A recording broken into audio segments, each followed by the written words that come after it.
So this upcoming pair of videos will be a bit weird because it's going to cover our entire Unit 8. All right, so this Unit 8 is basically just about something called the substitution method for taking antiderivatives. All right, so what is an antiderivative when you do this substitution method? All right, here's the basic idea.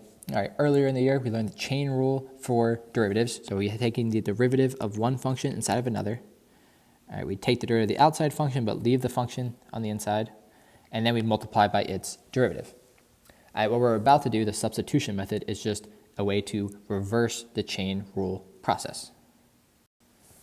All right, so here it is written out in words. It might be helpful to write it down. And then we'll kind of go through these step by step for an actual example. All right, but here's the general strategy for substitution. All right, first of all, we're going to look for some function, g of x, that exists in our problem, whose derivative is also in the problem. All right, so it's kind of just a comparing thing and see if any of that works. And then here's where the substitution part comes in. We're going to say u is going to be our new variable, and we're going to replace u with the more complicated g of x. Then we're going to take the derivative of both sides of that equation and get some relationship between du, the derivative of u, and g prime of x. All right, then it's called substitution because now we're going to put u into the expression and cancel out. That's probably one part I should put. Cancel out all x's. All right, there should be no more x's because we're switching our problem from being about x to being about u. Then once we make it about u, the whole goal is that it's an easier problem we can actually take the antiderivative of. So we just do our antiderivative like normal. And then we plug g of x back in because u is just a placeholder for g of x the whole time. All right, so in words, maybe not the most helpful thing, but it's helpful to have it written down so you can kind of see each step we're doing as we do examples. All right, so this is our thing we want to take the antiderivative of, and it looks pretty complicated because we have this 6x out front, we have 3x plus 4, all raised to the 4th power. All right, one option you can do, even though it's not a great option, is you could FOIL this out to the 4th power. It would take a really long time. You'd have a bunch of terms. All right, but that's the kind of long form way you could do it. All right, but let's find a more elegant way. All right, we're looking for something in our expression whose derivative is also in the expression. And our clue when we were doing the chain rule, that it was a chain rule problem, was there's parentheses with something on the inside. That's kind of the same thing you want to do when you're doing the substitution rule because you're trying to undo the chain rule. So if I look in the parentheses, my first guess would be that u is 3x squared plus 4. All right, that whole thing in parentheses, I want to make it as comprehensive as possible, pick everything in the parentheses. And now if I take the derivative of this expression, the derivative of u is just du. And the derivative of 3x squared is 6x dx. All right, so there's two different ways that people do these problems. What you could do, the first way is kind of replace 6x dx in your original equation with du, so I'd have to replace that and that. The way I like to do it is solve this equation that we just created for dx. So I can say that this dx is du over 6x. When I do it this way, I think it makes more sense for when things don't perfectly cancel out.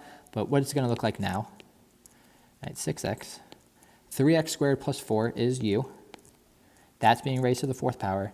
And dx has to be equal to du over 6x. And based on those steps that we did, all right, x's should cancel out. And we get lucky here, 6x, cancel that with 6x. And this turns into the integral from u to the 4th du. This is an integral I can definitely do because it's just a variable raised to an exponent. All right, so I add 1 to the exponent, divide by the new exponent, and then I add c. All right, so that is, if this was the whole problem, you'd be done. But now I have to go back and remember my original variable is actually x. So my original answer is going to be 1/5. U is going to get replaced with 3x squared plus 4. That's raised to the 5th power plus c. All right, so this is the substitution method. I'm looking for some substitution I can make to make my antiderivative step much simpler. All right, here's one for you to try on your own. All right, very similar to the last one we did. All right, so just follow along with that one and see if you can do this one on your own. All right, but go ahead and try that now. And here's the solution I came up with. So again, this is just basically the same problem as last time, but which is a different number. So I take the thing inside the parentheses and make that u.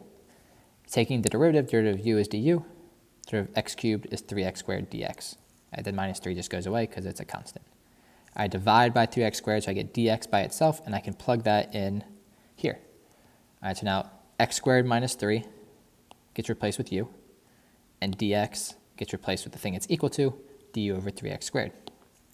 All right, we get lucky, or not lucky, it means we did it right, that this stuff cancels out, and my problem simplifies to just u squared du. All right, all the x's are gone, so now I can just take my more simple antiderivative, I add 1 to the exponent and divide, and then replace, remembering the fact that u is actually just a placeholder for x cubed minus 3. All right, so this is our final answer in the substitution method.